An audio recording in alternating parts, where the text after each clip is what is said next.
রাজনীতি রাজনীতি রাজনীতি। তো তোমাদের একটা কথা বলছি শোনো। তোমরা জানো আমাদের শুধু পশ্চিমবঙ্গতে নয়, পুরো গোটা ইন্ডিয়াতে কিন্তু ইলেকশন হয়, ঠিক আছে?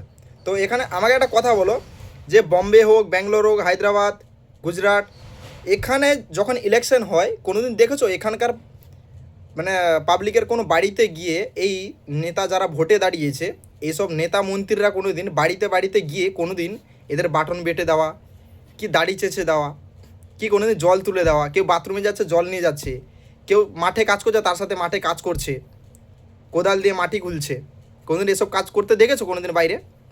কোনোদিন দেখেছো তাদের বাড়ি থেকে দাড়ি কাটতে, তাদের বাড়ি থেকে উনুনে খাবার রান্না করতে দেখেছো? সব এইসব ভণ্ডামি, সব এইসব যে পার্টি হোক, সব এইসব ভণ্ডামি, সব এই ভাওতাবাজি আমাদের পশ্চিমবঙ্গতেই দেখতে পাবে, সব পশ্চিমবঙ্গতেই দেখতে পাবে। কেন? সেখানে ইলেকশন হয় না।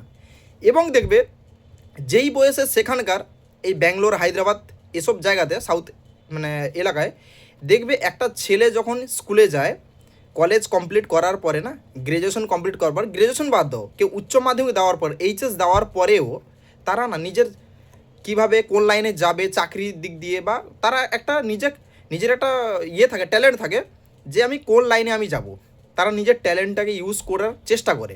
কিন্তু উল্টে আমাদের পশ্চিমবঙ্গতে আসো, পশ্চিমবঙ্গতে কি না, যেই ছেলে আজ পড়াশোনা করে ভালো চাকরি করার বা ভালো কাজ করা কি ভালো ব্যবসা করার সময় কি তার বয়স সেইটা, সেই বয়সে তারা আজকে জয় বাংলা, জয় টিএমসি, জয় বিজেপি এইগুলো করছে। তাহলে জেনারেশনটা কোথায় বেরোবে? আর ট্যালেন্টেড মানুষ কোথায় জন্ম হবে, কি করে বেরোবে যদি এইগুলো করে সবসময় রাজনীতি এইভাবে পার্টিবাজি করে? যেই ছেলে ঠিকভাবে আজকে নিজের পায়ে দাঁড়াতে শিখিনি, সেই আজকে পার্টিবাজি করে মারপিট, দাঙ্গা ভাষা করতে শুরু করে দিয়েছে। মানে এদের মাথায় এতটা ঢুকিয়ে দিয়েছে, এরা নিজেরা পর্যন্ত জানে না যে আজকে যদি এই রাজনীতি করে তাহলে নিজেদেরই কিন্তু ক্ষতি। তারা এক হয়ে কিন্তু বসে আছে, আমাদের মধ্যে দণ্ড লাগাচ্ছে। এটা কখন মাথায় বুদ্ধি আসবে? যখন পড়াশোনা করবে। আর পড়াশোনা কখন ঠিক হবে? যখন সরকার ঠিক থাকবে, তখন স্কুল হবে, স্কুলের শিক্ষাটা ঠিক পাওয়া যাবে।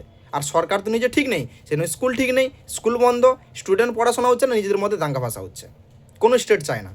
আর এই যে জিনিসগুলো না, এই বদভ্যাসগুলো একবার এই ব্যাঙ্গালোর বা হায়দ্রাবাদে অ্যাপ্লাই করে দেখুক দেখি, এইসব নেতা মন্ত্রীরা করুক দেখি, 1 সেকেন্ডে সরকার পুরো পাল্টি হয়ে যাবে, 1 সেকেন্ডে।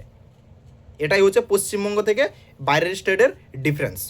চাইলে তোমরা যারা যারা আছো বা ইলেকশনের সময় যারা যারা থাকো একবার জিজ্ঞেস করে নিও, বুঝলে পশ্চিমবঙ্গটা কোন জায়গায় গেছে একবার ভেবে নাও তোমরা নিজেরা।